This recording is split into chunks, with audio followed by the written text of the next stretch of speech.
Hi friends, welcome to Shamee's kitchen. എല്ലാവർക്കും സുഖമാണല്ലോ. ഇന്ന് നമ്മൾ തയ്യാറാക്കുന്നത് വളരെ രുചികരമായിട്ടുള്ള എന്നാൽ വളരെ എളുപ്പത്തിലും വളരെ ഹെൽത്തി ആയിട്ടും തയ്യാറാക്കി എടുക്കാൻ പറ്റുന്ന, നമ്മളിങ്ങനെ കഴിച്ചുകൊണ്ടേ ഇരുന്ന് പോകുമെന്ന് പറയില്ലേ, അതുപോലൊരു മിക്സഡ് സാലഡാണ്.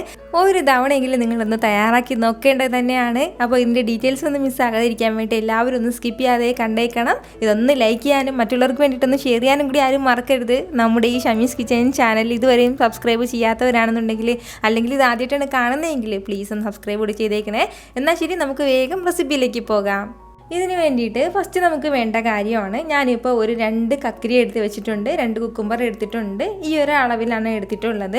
കൂടുതൽ വേണമെന്നുണ്ടെങ്കിൽ കൂടുതൽ ചേർത്ത് കൊടുക്കാവുന്നേ ഉള്ളൂ. ഞാനിപ്പോൾ എടുത്തിട്ടുള്ള ഈ കക്കിരി വന്നിട്ട് കീടനാശിനി ഒന്നും യൂസ് ചെയ്യാത്തതാണ്. അതിൻ്റെ പേരിൽ ഇതിൻ്റെ പുറം തോലൊന്നും ഞാൻ എടുത്ത് മാറ്റുന്നില്ല. അതല്ല പുറത്തുനിന്നൊക്കെ വാങ്ങുന്നതാണെന്നുണ്ടെങ്കിൽ നമുക്ക് ഇതിൻ്റെ പുറം തോലൊക്കെ എടുത്ത് മാറ്റിയിട്ട് യൂസ് ചെയ്യാവുന്നതേ ഉള്ളൂ. ഇനി നമുക്ക് വേണ്ടത് ഇതൊന്ന് ചെറുതായിട്ടൊന്ന് നീളത്തിനൊന്ന് അരിഞ്ഞെടുക്കണം. ഒന്നുകിൽ ഒരു കത്തി വെച്ചിട്ട് അരിഞ്ഞെടുക്കാം, അല്ലാന്നുണ്ടെങ്കിൽ ഇതുപോലെ എന്തെങ്കിലും ഒരു സ്ലൈസർ വെച്ചിട്ട് നല്ലതുപോലെ നമുക്കൊന്ന് അരിഞ്ഞെടുക്കാം.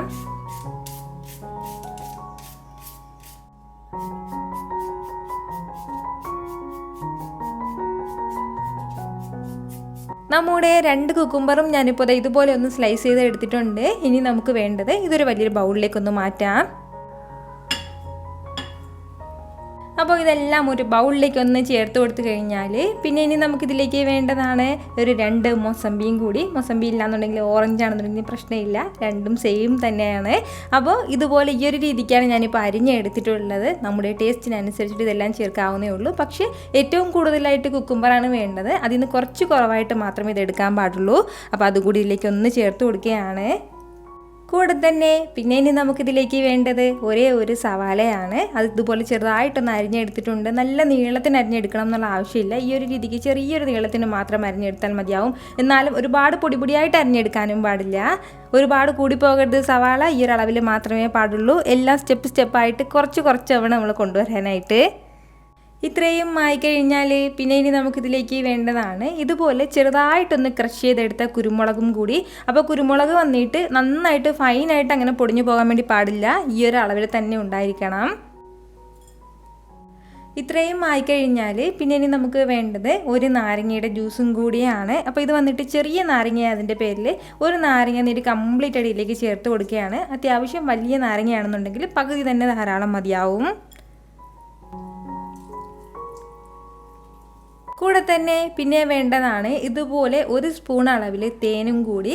നല്ല ഹെൽത്തി ആയിട്ട് തയ്യാറാക്കുന്നതിൻ്റെ പേരിൽ നമുക്ക് തേൻ തന്നെ ചേർത്ത് കൊടുക്കാം. തേൻ ഇല്ലാന്നുണ്ടെങ്കിൽ നമുക്ക് പഞ്ചസാരയും ചേർക്കാവുന്നതാണ്. ഇത്രയും ആയിക്കഴിഞ്ഞാൽ പിന്നെ വേണ്ട കാര്യമാണ് ആവശ്യത്തിനുള്ള ഉപ്പും കൂടി. അപ്പോൾ ഇതുപോലെ ഈ ഒരു അളവിൽ ഞാൻ ഉപ്പ് ചേർത്ത് കൊടുത്തിട്ടുണ്ട്. ഉപ്പും ചേർത്ത് കൊടുത്തതിന് ശേഷം നല്ല രീതിയിൽ ഇതെല്ലാം കൂടി ഒന്ന് നമ്മൾ മിക്സ് ചെയ്തെടുക്കണം. അതായത് നമ്മൾ ഇതിലേക്ക് ചേർത്തിട്ടുള്ള കുക്കുംബറിൻ്റെയും അതുപോലെ തന്നെ നമ്മുടെ മുസമ്പിയുടെയും സവാളയുടെയും തേൻ്റെയും ഒക്കെ ആ ഒരു ജ്യൂസാണ് ഇതിലിറങ്ങിയിട്ട് വളരെ സ്പെഷ്യൽ ടേസ്റ്റ് നമുക്ക് തരുന്നത്. ഞാനിപ്പോൾ ഇതുപോലെ എല്ലാം നന്നായിട്ടൊന്ന് മിക്സ് ചെയ്ത് എടുത്തിട്ടുണ്ട്. നമ്മളിതിലേക്ക് വളരെ കുറച്ച് ചേരുവകൾ മാത്രമേ ചേർത്തിട്ടുള്ളൂ. പക്ഷേ ഇതിൻ്റെ എല്ലാറ്റിൻ്റെയും കൂടെ ആ ടേസ്റ്റൊക്കെ ഒന്ന് മിക്സായിട്ട് നല്ല സൂപ്പറായിട്ടായിരിക്കും കേട്ടോ നമുക്കിത് കിട്ടുന്നത്.